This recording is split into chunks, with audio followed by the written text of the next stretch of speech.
de César que todo el mundo fuese empadronado.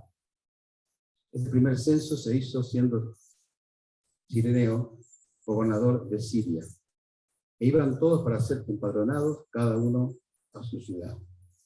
José salió de Galilea, de la ciudad de Nazaret, a Judea, a la ciudad de David, que se llama Belén, por cuanto era de la casa y familia de David, para ser empadronado con María, su mujer, desposada con él, la cual estaba encinta. Y aconteció que estando ellos allí, se cumplieron los días de su alumbramiento, y dio a luz a su hijo primogénito, y lo envolvió en pañales, y lo acostó en un pesebre, porque no había lugar para ellos en el mesón. Y podemos ver, hermanos, a través de la historia del nacimiento de Jesús, la soberanía maravillosa de Dios en llevar a cabo su plan de salvación. Imagínense, vieron un director de cine, cuando tiene que hacer una escena de su película, cómo ordena todos los pasos, la iluminación, el guión, los actores, los personajes los principales, los secundarios, y el director es el que da la orden y le da el permiso para que entre cada uno en su tiempo y cada uno cumpla su papel. Y puedo ver aquí una mano invisible de parte de Dios, donde varias cosas se tenían que cumplir. En primer lugar, que el Mesías procediera de la tribu de Judá. En segundo lugar, que naciera en Belén Efrata. Si me acompañan allí en Miqueas, libro que está después de Jonás, y Miqueas 5:2, estaba escrita la profecía. Dice allí, Miqueas 5:2, dice, pero tú, Belén Efrata, pequeña para estar entre las familias de Judá, de ti me saldrá el que será Señor de Israel. De ti, Belén, me saldrá el que será Señor de Israel, y sus salidas son desde el principio y desde los días de la eternidad. O sea, estaba escrito que el Mesías debía nacer allí en Belén. Inclusive los magos, esto lo sabían, allí en Mateo, en el capítulo 1, en el 2, allí cuando se encuentra con Herodes, estos magos sabían de esta profecía allí en Mateo 2:5, están hablando allí con Herodes, y ellos dijeron, en Belén de Judea, porque así está escrito por el profeta. Y Dios repite lo que leímos recién de Miqueas 5:2. Y tú, Belén, la tierra de Judá, no eres la más pequeña entre los príncipes de Judá, porque de ti saldrá un guiador que apacentará a mi pueblo Israel. Y podemos ver cómo el Señor ordena todas las cosas para que sucedieran según lo que estaba escrito. Ahora, había un problema. María estaba ya a punto de dar la luz y estaba en Nazaret. Estaba allí en Galilea, en Nazaret, y resulta que en la profecía dice que tenía que nacer en Judea, en esa pequeña ciudad de Belén. Y saben que actualmente hay ateos militantes que leen la Biblia para refutar a los cristianos y quieren encontrar errores en la palabra de Dios, que es imposible que lo haya. Y si imagináramos que hubiera uno de estos personajes ateos, militantes, en esa época dirían, ven, que no se va a cumplir, porque María está a punto de tener a luz a su hijo, pero se encuentra en Nazaret. Y la palabra dice que tiene que nacer en Belén. Pero como Dios es soberano y ordena todas las cosas, allí una pareja desconocida, María y José, uno entre tantos, que la obligaría a ir a Belén. Si estaba en Nazaret, a punto de tener a su bebé. Bueno, Herodes, un tirano menor, se ofendió con Augusto, un tirano mayor. Allí hubo una disputa, eran amigos, se enemistaron, y Augusto, para mostrar su disgusto, ordena un censo. Ordena un censo con el fin de grabar, o sea, dar un tributo para Roma, y obligaba a cada persona a ir a su ciudad de origen. Y allí podemos ver cómo José y María, estando ya a punto de dar a luz, se encamina a Belén, porque salió esa orden de ir a censarse a su ciudad de origen. Como hemos leído allí en Lucas 2, que dice en el versículo 4, dice, y José salió de un lugar, Galilea, de la ciudad de Nazaret, ¿a dónde? A Judea, a la ciudad de Belén. O sea que ese viaje, que imaginamos que habrá sido bastante dificultoso, allí por los medios de transporte de esa época, hay una mujer a punto de dar a luz, y puedo ver cómo el Señor ordena todas las cosas, aún en personas que no creen, aún en déspotas, en reyes que no saben nada de Dios. Sin embargo, Dios mueve su corazón para cumplir su propósito. Como dice Charles Spurgeon, un predicador del siglo XIX, él dice, el gobernante de los cielos sabe cómo gobernar a los perversos espíritus de los príncipes. El Señor, nuestro Dios, tiene un freno para el caballo de guerra más salvaje y un anzuelo para el más terrible leviatán. Los césares autocráticos no son sino títeres movidos con hilos invisibles, meros lacayos al servicio del Rey de Reyes. Allí estaba. Augusto se peleó con Herodes, entonces él ordena grabar como impuesto a la gente, y es imperativo que se lleve a cabo el censo, y que cada persona debiera ir al lugar al cual pertenecía. Por lo tanto, entonces María se trasladaba a Belén, y Jesucristo nace en Belén conforme a las profecías, conforme al plan de Dios. Y el divino director sigue allí moviendo los hilos, porque había varios personajes de esta historia. Uno era José, que se encontró que con su novia, su prometida, estaba embarazada. Allí en Mateo 1:18, puedo ver que él también toca el corazón de este santo varón para que le acepte a su mujer, que estaba embarazada, que fue visitada por un ángel y fue concebida por el Espíritu Santo. Mateo, capítulo 1, versículo 18. Dice, el nacimiento de Jesucristo fue así.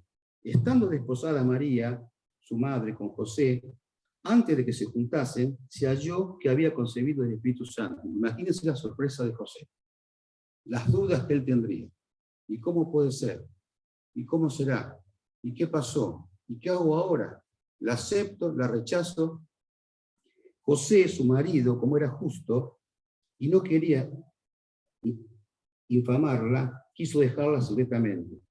Y pensando en esto, o sea, la voy a dejar, pues nosotros no tuvimos unidad y ella está embarazada. Pensando él en esto, he aquí, un ángel del Señor le apareció en sueños y le dijo, José, hijo de David, no temas recibir a María, tu mujer, porque lo que en ella es engendrado del Espíritu Santo es. Como dice en otra parte, cuando el ángel se le apareció a María, dice, el poder de lo alto te cubrirá con su sombra, engendrado por el Espíritu Santo. Dará a luz un hijo, y llamarás su nombre Jesús, porque él salvará a su pueblo de sus pecados.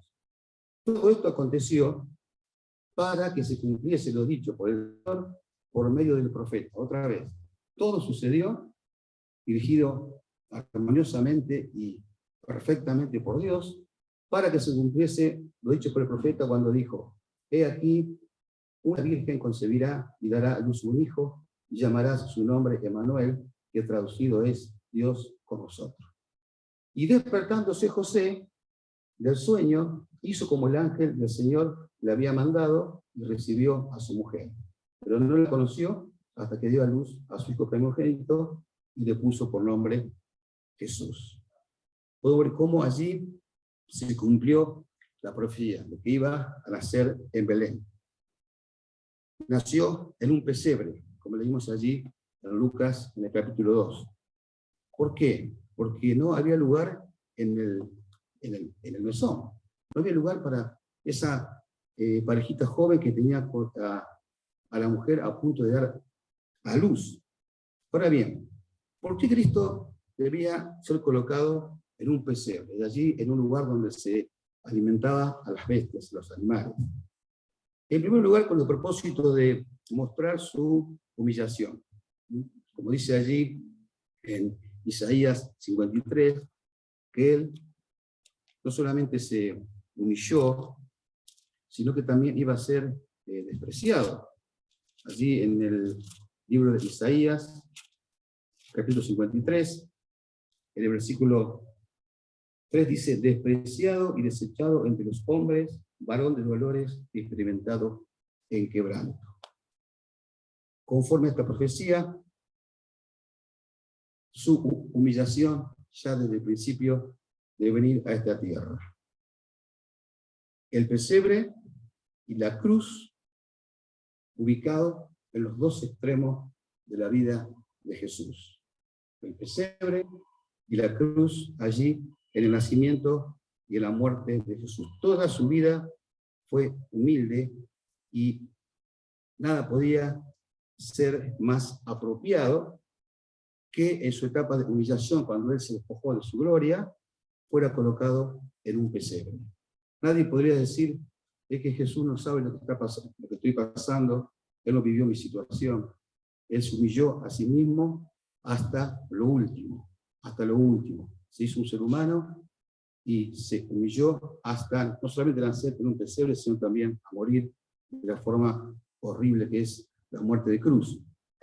Y también se identificaba con los más pobres, se ocupó el último lugar entre los hombres y se hizo accesible para el más necesitado de los hombres. Tal vez nos hubiera dado un poco de recelo, o de miedo, de temor, acercarnos a un trono lleno de oro, piedras preciosas y de mármol. Pero ¿quién va a tener temor de acercarse a un pesebre? Un simple pesebre. El trono humano para el Salvador era un humilde pesebre accesible para todos. Nadie queda excluido. Los reyes, los gobernantes, los poderosos, los famosos, se rodean de una guardia de seguridad que decide quién se puede acceder a ellos y quién no. En cambio, el niño Jesús, el Señor Jesús, es accesible a todos. Nadie queda excluido. Nadie puede decir, a mí Dios no me acepta. Nadie puede decir que queda excluido de la gracia de Dios. En tercer lugar, en el pesebre, las bestias eran alimentadas y seguramente era un lugar bastante desagradable, sucio y maloliente. Y Jesús estaba allí, anticipando quizás esos encuentros de él cuando comía con los pecadores, rodeados de personas que vivían su vida, tal vez como si fueran bestias irracionales con su pecado, pero como él dijo, él vino para salvar y no para condenar. Luego el texto dice allí, en Lucas 2, no había lugar para él en el mesón, como hoy tampoco hay lugar para Jesús en distintos ambientes. No hay lugar para Jesús en los palacios de los reyes, no hay lugar para Jesús en las cámaras de los legisladores y diputados, no hay lugar para Jesús en la televisión, en los medios de comunicación, no aparece tampoco en las escuelas.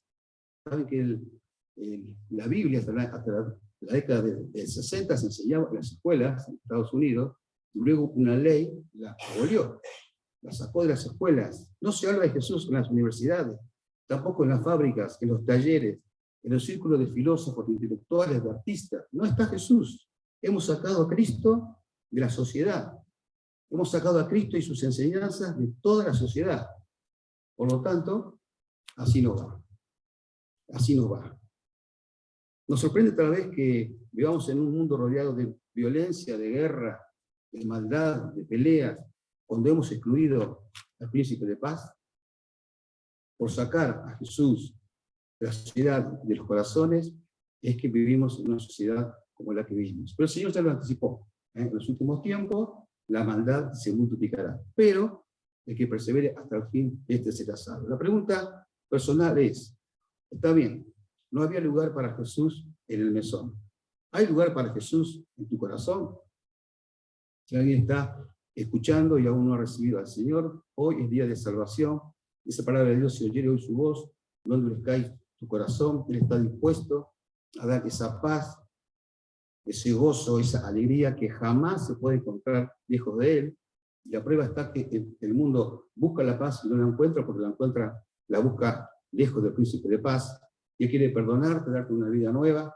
Él quiere darte una vida abundante, una vida que trasciende esta corta vida y que es una vida eterna. A todo aquel que se arrepiente de sus pecados y lo acepta como Señor y Salvador. El pesebre y la cruz. Los dos extremos de la humillación de Jesús. Te invito a que se ponga de pie y vamos a orar y poder, tal vez con nuestras palabras y con el poder del Espíritu Santo, insertar en el ambiente donde nos movemos a este Jesús que lo han sacado de la sociedad. Señor, te damos gracias porque esa humillación, Señor, ese desprecio que tú recibiste desde el momento de tu nacimiento, también cuando en tus milagros, en tu vida, Señor, de tu ministerio, el rechazo que sufriste y también en la cruz, fue todo por amor. Fue todo por amor a nosotros, para derramar tu gracia, tu perdón, tu consuelo, tu misericordia, Señor, en nuestras vidas.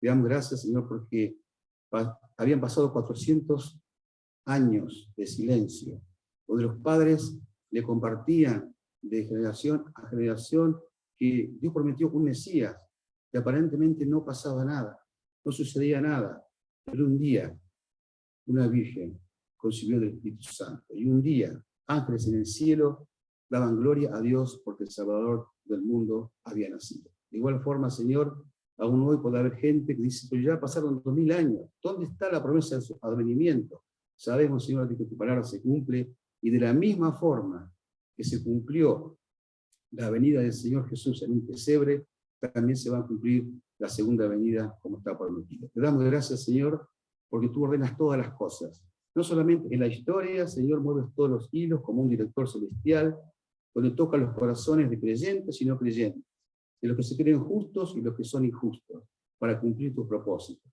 Y también lo hace, Señor, de esta forma en cada uno de nuestras vidas. Te damos gracias por tanto amor, en el nombre de Jesús. Amén. La próxima reunión es el día miércoles a las 20 horas, ¿no? 20:30. El próximo miércoles es reunión de testimonio, así que vayan pensando lo que Dios hizo este año y lo podamos compartir. 20:30 horas el día